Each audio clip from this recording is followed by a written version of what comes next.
गण्डकी र त्रिभुवन आर्मी। यो प्रहार सन्तोष ब्लक भएको छ। दोस्रो प्रयास हुने सेन्चुरी। यो ब्लक भने आउट पुग्यो र अङ्क गण्डकीलाई। सन्ध्याकालीन समय बिस्तारै साँझ ढल्दैछ। बत्तीको उज्यालोमा खेल हुनेछ। साँझ परे पनि कुनै चिन्ता छैन। दिउँसोमा अत्याधिक गर्मी र सन्ध्याकालीन रात्रिकालीन गेमहरू चल्नेछन् यहाँ। अहिले मैदानमा गण्डकी प्रदेश र त्रिभुवन आर्मी छ।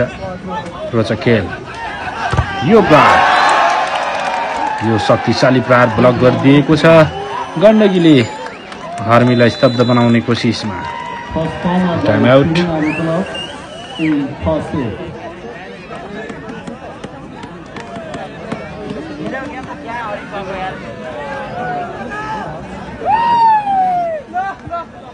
यतिखेर अब अतिथि आसन ग्रहणलाई जोड्न चाहन्छु। New Ryzen English boarding secondary school